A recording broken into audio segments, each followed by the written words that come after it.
और कितने दिन जी हम ऐसे ही जीते रहेंगे। सोने के जैसे खेत हैं हमारे पास, फिर भी हमें सेठ जी के यहाँ मजदूरी का काम करना पड़ रहा है। वो सेठ तो हमसे गधे जितनी मेहनत करवाता है और आखिर में बहुत ही कम पैसे देता है। कल को अगर हमारे बच्चे होंगे तो क्या होगा, सोचो ज़रा।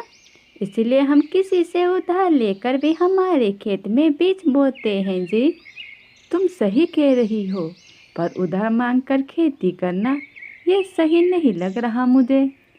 पर ठीक है, एक बार कोशिश करके देखते हैं। क्या पता फिर हमें दूसरों के यहाँ मजदूरी ना करना पड़े।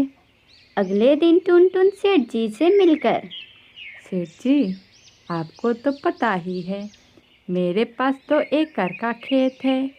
उसमें मैं खेती करना चाहता हूँ, लेकिन उसके निवेश के लिए जितना भी खर्च लगेगा वो आप दे दो, तो फसल हाथ आते ही आपको वापस दे दूँगा। ब्याज देने जितनी मेरी औकात नहीं है, दया करके मेरी मदद कर दो।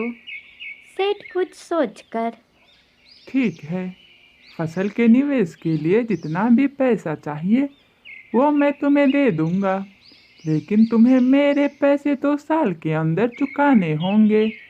अगर तुम पैसे नहीं चुका पाओगे तो तुम्हारा जमीन मेरा हो जाएगा। अगर मंजूर है तो बोलो। टुनटुन मन ही मन में, 2 साल के अंदर पैसे ना चुकाया तो खेत सेठ जी का हो जाएगा। मैं इन 2 सालों में इतनी मेहनत करूँगा कि सेठ जी का उधार आराम से चुका सकूँ। ठीक है सेठ जी। अब टुनटुन और टूनी बहुत ही मेहनत करके खेती करने लगे। थोड़े ही समय में उस खेत में अच्छे फसल हो गए। ये देख दोनों बहुत खुश हुए। उसी समय सेठ जी वहाँ आ गए। हाँ तो टुनटुन, अब से ये खेत मेरा है। ये आप क्या कह रहे हैं सेठ जी? आपने तो मुझे 2 साल का वक्त दिया था, पर आप तो 2 महीने के बाद ही आ गए। 2 साल? अबे किसने तुझे 2 साल का वक्त दिया था? मैंने तो तुझे 2 महीना कहा था। अब 2 महीने हो गए और तूने मेरे पैसे नहीं लौटाए, तो अब ये खेत मेरा है। सेठ जी, ये तो अन्याय है। आपने तो 2 साल कहा था, अब आप अपने जुबान से मुकर रहे हैं। सेठ जी, इस गरीब पर इतना अत्याचार मत कीजिए। इस खेत के अलावा हमारे पास कुछ नहीं है। सेठ जी, ऐसा मत कीजिए। वो सब मैं नहीं जानता।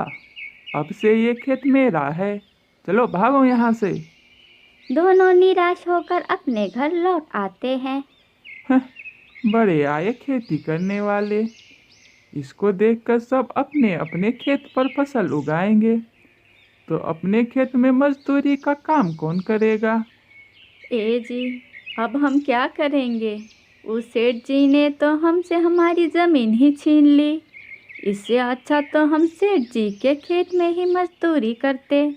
कम से कम हमारे पास हमारी ज़मीन तो रहती।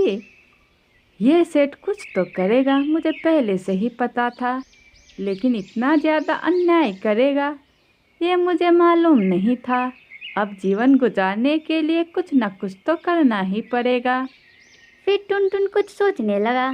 थोड़ी देर सोचने के बाद टुनटुन टूनी से, ओफो, ये आइडिया मुझे पहले ही क्यों नहीं आया। हमारे यहाँ बांस के बहुत सारे जंगल है। क्यों ना हम बांस की लकड़ी काट कर एक ढाबा बनाए और वहाँ हम तरह तरह के पकवान बना के बेचेंगे। ये आपने बिल्कुल सही कहा। वैसे भी मैं तरह तरह के पकवान बहुत स्वादिष्ट बना लेती हूँ, तो ढाबा में खाना बनाने की जिम्मेदारी मेरी। कुछ ही दिनों में टुनटुन और टूनी मिलकर एक बांस का ढाबा बना लेते हैं। बांस का ढाबा तो बन गया, पर अब खाना बनाने के लिए कुछ सामान भी तो चाहिए। ए जी, उसकी चिंता आप मत कीजिए। जब आप ढाबा बनाने में व्यस्त थे तो मैं जंगल के पक्षियों से मदद मांगने जाती थी। उन्होंने हमारी मदद के लिए कुछ राशन दिए हैं। अब दोनों पति पत्नी मिलकर ढाबा चलाने लगे। टूनी के हाथ के पकवान बहुत ही स्वादिष्ट होते थे, जिसे खाने के लिए पक्षियाँ बार बार उनके ढाबे में आया करते। थोड़े ही समय में टूनी और टुनटुन बहुत अमीर हो जाते हैं। अब उनके पास एक बड़ा सा घर और 10 एकड़ की ज़मीन थी। जबकि दूसरी तरफ सेठ जी के खेत में कोई पक्षी मजदूरी करने नहीं आता था। अब सब पक्षी टूनी और टुनटुन के खेत में मजदूरी करने आते।